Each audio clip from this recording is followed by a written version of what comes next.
इधर मस्जिद में सियासी चौपाल लगाने वाले समाजवादी पार्टी के अध्यक्ष फिर से विवादों में हैं। अखिलेश यादव इस बार संतों के खिलाफ सियासी अभियान छेड़ चुके हैं। उनके मुताबिक संतों को सियासत से दूर रहना चाहिए, भले ही मौलाना को वो पार्टी का विधायक क्यों ना बना दे। अब अखिलेश यादव के इसी दोहरे रवैये पर सियासी संग्राम छिड़ चुका है, क्योंकि अखिलेश यादव को लगता है सनातन सॉफ्ट टारगेट है। साधु संत सज्जन और सुशील होते हैं, ऐसे में उनके खिलाफ कुछ भी बोल दो किसी को फर्क नहीं पड़ता। कुछ ऐसी ही मंशा लेकर उन्होंने फिर से बयान दे दिया है। मैं सभी संत स्वामियों से कहूंगा कि राजनीति में मत उलझो, क्योंकि देखिए एक मनु महाराज आए, सब गड़बड़ करा धरा उनका है। तो सवाल मस्जिद में समाजवादी पार्टी की बैठक पर भी उठने लगे हैं। पूछा जा रहा है कि अखिलेश को साधु संतों से दिक्कत है। सियासत में मौलाना मंजूर, लेकिन संत रहे दूर। मस्जिद में मीटिंग और संतों को देंगे ज्ञान। और इन्हीं सवालों के साथ यूपी के डिप्टी सीएम ने अखिलेश यादव को सुझाव भी दे दिया है। मौलाना अखिलेश यादव जी को लाल टोपी की जगह जालीदार टोपी लगा के जाना चाहिए। खैर, अखिलेश यादव खास वर्ग को साधने के लिए अब सनातन धर्म को टारगेट पर लेने से भी परहेज नहीं कर रहे हैं। बिहार के मधुबनी में 31 करोड़ 13 लाख रुपए की लागत से माता सीता और प्रभु श्री राम जहां पहली बार मिले थे, अब प्रथम मिलन स्थल फुलहर स्थान को पर्यटन स्थल के रूप में विकसित करने की परियोजना है। परियोजना विकसित होने के बाद कैसी दिखेगी, इसकी कुछ तस्वीरें मुख्यमंत्री नीतीश कुमार ने सोशल मीडिया पर पोस्ट की हैं, जो हम आपको दिखा रहे हैं।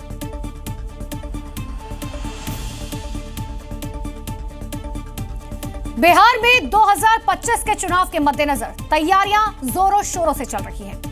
कई बार की बैठकों और मंथन के बाद एनडीए का सीट फॉर्मूला भी लगभग तय माना जा रहा है। देखिए, इस बार के चुनाव में नीतीश कुमार ही बड़े भाई होंगे, क्योंकि जो फॉर्मूला बनाया गया उसमें जेडीयू भारतीय जनता पार्टी से ज्यादा सीटों पर चुनाव लड़ेगी, लेकिन चिराग पासवान और जीतन राम मांझी इस फॉर्मूले पर सहमत होंगे। ये सवाल इसलिए उठता है क्योंकि चिराग पासवान केंद्रीय मंत्री होते हुए विधानसभा लड़ने की बात कह चुके हैं। सूत्रों के मुताबिक सीट शेयरिंग को लेकर पटना में बातचीत का दौर पूरा हो चुका है। अब जल्द ही दिल्ली में बातचीत का अगला दौर शुरू होगा। सूत्रों के मुताबिक जो एनडीए का सीट शेयरिंग फॉर्मूला तय हुआ है, उसमें जेडीयू 102, बीजेपी 101, चिराग पासवान की एलजेपी रामविलास को 18 से 22 सीटें मिल सकती है, जबकि जीतन राम मांझी और उपेंद्र कुशवाहा को 7 और 9 सीटों पर संतोष करना पड़ सकता है। लेकिन सीट बंटवारे को लेकर अब प्रेशर पॉलिटिक्स का दौर भी शुरू हो चुका है। देखिए, चिराग पासवान जी 2020 में भी कुछ इस प्रकार का कवायद कर चुके हैं और आज एनडीए में हैं और एनडीए में रह करके वो इस प्रकार की बात बोलते हैं अखबारों में, वो उचित नहीं है। कुछ भी हो, लेकिन एनडीए में नीतीश कुमार ही बड़े भाई की भूमिका में रहने वाले हैं। बिहार में चुनावी माहौल गर्म है और सड़कों पर इसकी बानगी साफ दिख रही है। राजधानी पटना में पोस्टर पॉलिटिक्स अपने चरम पर पहुंच चुकी है। दीवारों पर मोदी, नीतीश और तेजस्वी यादव जैसे दिग्गज नेताओं के पोस्टर लगे हैं। वहीं अब जनसुराज पार्टी ने भी अपनी मौजूदगी दर्ज करानी शुरू कर दी है। आरजेडी, जेडीयू, बीजेपी, ये 3 पोस्टर यहाँ लगे थे और जिसके ऊपर से प्रशांत किशोर की पार्टी जनसुराज के लोगों ने यहाँ से लेकर पूरे दीवार पर ये पोस्टर चिपका दिया। जेडीयू ने कहा कि ऐसे हथकंडों से प्रशांत किशोर जनता को गुमराह नहीं कर पाएंगे। इस तरह के हरकतों से लोग नाराज होंगे, उत्तेजित होंगे, ये मुद्दे बैकफायर करेंगे, नुकसान होगा जनसुराज को। वहीं आरजेडी का कहना है कि तेजस्वी यादव लोगों के दिल में बसे हैं। अपने बनने के लिए पोस्टर पर पोस्टर लगा करके पेंट करने से तेजस्वी यादव कोई नहीं हो जाएगा।